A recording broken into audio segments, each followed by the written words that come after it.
Wah. Iki sak temene ngono kepiye? Jarine Bagong arep nyusul ana ing sawah kene. Tapi kok ndelalah nganti tekan nyah mene, tak enteni kok ora tekan kene. Iki ngono Bagong iki keturu mesti. Kae Pak Gundul, coba tak takonane. Pak Gundul? Rene Pak Gundul.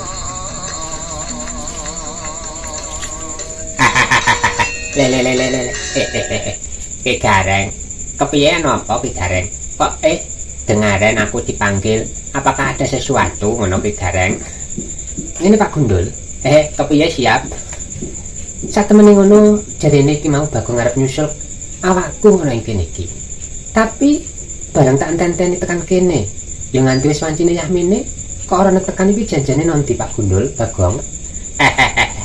Ya maklum jenenge Bagong. Ngene lho Ki Gareng. Iki ngono mau Bagong iki kandha aku. Jane wis mangkat bareng aku, tapi nang iki mau leren ana ing gubuk ngono. Ya ngono. Leren nang gubuk. Gubuk endi Pak Gundul? Ya gubuk kono kae sing mburi kono. Tapi jarene apa tak jak ngene teko kene, jarene puasa. Jarene apa turu ngono. Wah. Iki ngono sak temene ya tak enteni. Kawit ndik mau ae ora tekan kene. Iya. Ngene ya Ki Gareng. Kepiye Pak Gundul? Ya luwih apike luwih becike ngene. Ya kono diparani digugah. Lah Bagong ora kok gugah kok sedina utah keturunan kono. Iya. Ngene ya Pak Gundul. Kepiye siap, Pak? Siap. Ya wis, tutup kono lakumu. Aku tak arep nemoni Bagong sing keturunan ing kono. Siap. Aku tak dhisik ya. Engko nek aku ya tak parani Bagong melu marani engko tapi aku. Iya Pak Gundul. Aku tak arep menyang dhisik. Ya. Wis nang menyang.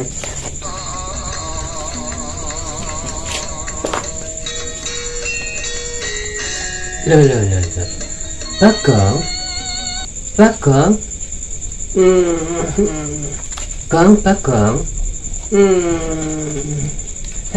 Loh. Kang Gareng.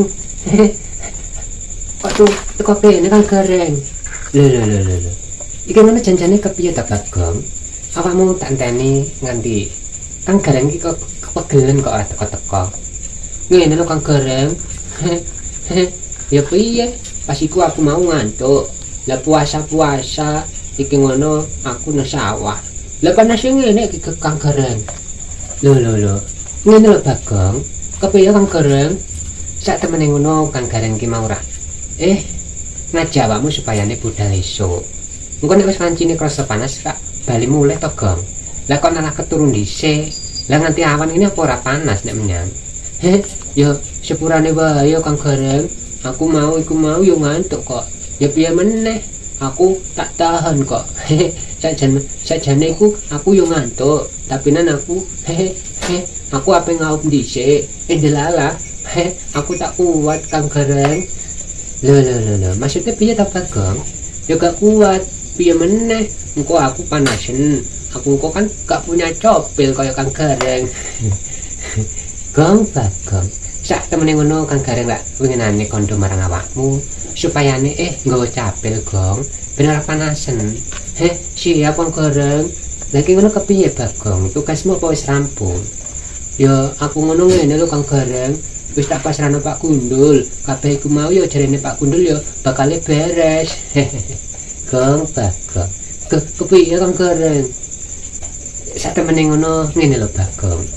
Senajan awake dhewe ku ya bener menyambut bulan suci Ramadan ya Bagong, ya tetep beraktivitas ngono Gong.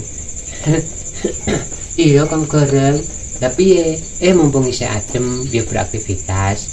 Ya Kang Gareng ora mengeng awakmu ki istirahat turu ya ora mengeng. Yang tapi ya sak temene ya engko awan nak ngono lah Gong. Siap Kang Gareng. Bagong. Nek mumpung wancine isih adem isih nganu ra. Dilek-dilek ana ing pekarangan sawah dhewe ngono Gong. Siap Kang Gareng. Lah kok siap-siap nganggur?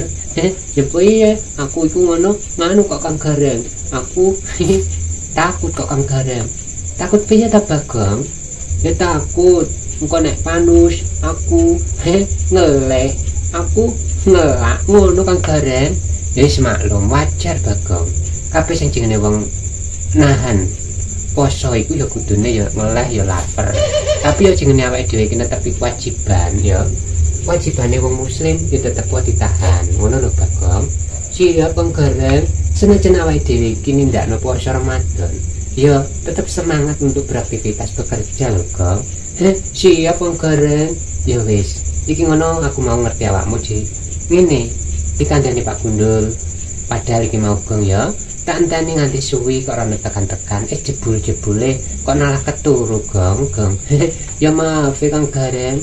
Ya piye? Ya aden ngantuk kok. Iya ya ora apa-apa. Gak apa-apa ya Kang Gareng, ya ora apa-apa. Tapi ya engko nek keselen turu lho Gong. Siap Kang Gareng. Ya wis. Iki ngono Kang Gareng arep nutupno akuku. Kowe ya ndang kono nyusul Pak Gundul. Siap Kang Gareng. Aku tak nyusul Pak Gundul.